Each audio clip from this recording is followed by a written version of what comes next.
guys! So today I want to talk about getting called out and how to apologize. And the thing that inspired this video is recently we've had a lot of celebrities in the media screwing up, getting called out, and then offering faux apologies like Russell Simmons, Paula Deen, Anthony Weiner, most recently Cheryl Underwood. I wanted to talk about what you're supposed to do when you get called out and the way to apologize so that people believe you and know you're actually committed to change. When I talk about getting called out, what exactly do I mean? It's not just getting your feelings hurt or someone pointing out that you took the last slice of pizza. Getting called out in this context of this video is when you say or do something that upholds the oppression of a marginalized group of people. So for example, sexism, racism, homophobia, transphobia, ableism, something that you've said or done that basically is just perpetuating negative stereotypes or ideals that have real consequences. So in my social responsibility video, we talked about why making jokes about really serious issues or minimizing serious issues has negative consequences, but now I want to talk about what happens when that's brought to your attention and how you can successfully apologize and become an ally and now be committed to changing your behavior and doing the right thing. Usually when you call out someone's behavior or something that they've said, the natural reaction is to get defensive. You're so sensitive. I was just joking. My best friend's black. My sister's a lesbian. You are so emotional. You know I didn't mean it that way. Everybody has to be so PC nowadays. Now I can completely understand why people usually react this way. It's because no one wants to be the bad guy. And if you get called out on doing something that's oppressing another group of people, well, that's bad and no one wants to be bad. But I want to discourage you from going that route because what you really need to do is listen, because this is where the other person is hopefully going to explain to you what you did wrong and how you can change it. Another thing that people tend to fall back on in these instances is their intent. Oh, I didn't mean it like that, or you're interpreting it the wrong way. In these instances, I know that you might think that that makes a difference, but we're not really worrying about your intent here because of course you didn't mean to offend anyone. There really aren't that many people that walk around trying to offend people. I mean, there are those people and they're jerks, and why would you want to be friends with those types of people? Your intent really doesn't matter because it's a matter of intent versus impact. And that's actually something I learned from a really good friend of mine, Jukebox Jones on Facebook. It doesn't matter in these instances what you meant. What matters is what's the outcome of what you said or what you did. I use the example of stepping on somebody's foot. I might step on your foot and break your toe. I didn't mean to break your toe, but your toe is still broken and it still really hurts. So instead of talking about what you meant to do, talk about what you actually did. Which brings me to the next part of this video, good apologies versus bad apologies. Now the first most common bad non-apology that I hear, I'm sorry that you were offended.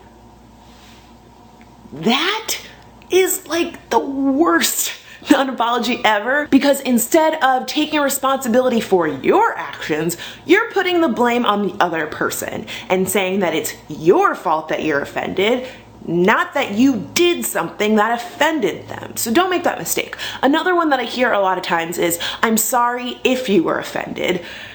That one doesn't cut it either because the person is offended. So there's no reason to bring up if, and it also doesn't acknowledge what you did wrong and why it was wrong, because you're saying if you were offended, I'm sorry, but if you weren't offended, I'm not sorry.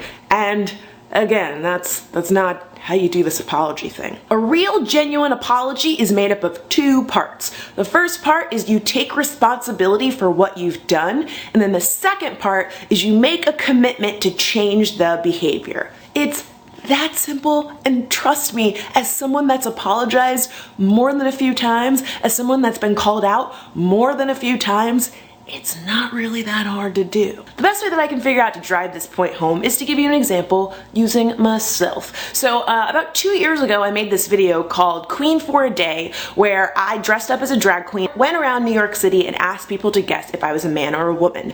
I thought the video was hysterical. My friends thought it was really funny. It did really well on YouTube, and it wasn't until about a year later that someone brought to my attention that it was super offensive. They were like, hey, this is some transphobic garbage. Why would you do do something like this. Now, of course, my initial reaction was to get defensive. I was like, what are you talking about? I'm not transphobic. What does that even mean? I have friends that are trans. I didn't mean it that way. It's just a joke. You're taking this too personally. I did all of the things that you're not supposed to do. So instead, I stopped and I listened. And they explained that if you're trans, having people try to figure out what your gender is like a daily battle, and it's not really fun, and it's super rude.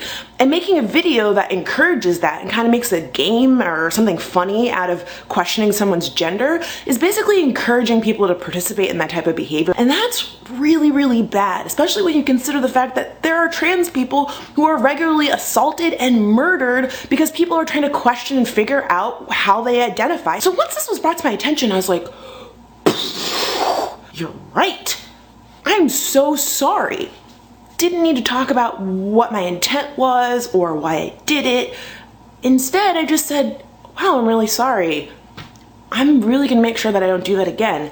Thanks for bringing that to my attention. I ended up taking the video down, and since then I've really made an effort to be more aware of trans issues and try to be a better ally to the trans people in my life and in my online community. And it was surprisingly not that hard or life-changing to admit that I did something wrong. And it felt really good to know that I fixed the problem and that now I'm part of the solution. The first thing that you want to do is acknowledge what went wrong. And I'll use my example of the Queen for a Day video. I am sorry that I perpetuated transphobic behaviors by making a video that trivializes gender identity. It's a little involved. Might not need to go that in depth, but you get the point. Also, when you acknowledge what went wrong, you want to try and make sure to avoid the words but or if, because that puts conditions on your apology or why you did it. And again, we really aren't trying to talk about intent here. Something that I try to do, and I would love to impart on you guys when it comes to sincere apologies, is to say thank you. Just a super simple thank you so much for bringing this to my attention, because it takes a lot of courage to call somebody out. It's scary and not fun, and it's a great way to like soften the experience a little bit. The last thing to remember when you're making this apology is don't just say it, do it. Remember that actions speak louder than words, and you can say sorry till the cows come home, but if you keep engaging in that sort of behavior or saying those sort of things, then your apology just doesn't really mean anything. Now that you guys know about getting called out and how to apologize, I want to hear about a time that you had to apologize. It can be something big or small. Let me know in the comments below, and don't forget, I'm posting new videos every Friday, so make sure to subscribe, and I'll see you guys next week. Bye! A lot of things have been going on recently in meet. Paula Deen, I gotta start this way. Is it just me, or do I look really tan? And I'm not complaining, but it's just like, I'm really brown in this video. Now that this has been called to your attention, it's your time. So that brings me to my next point. How to apologize.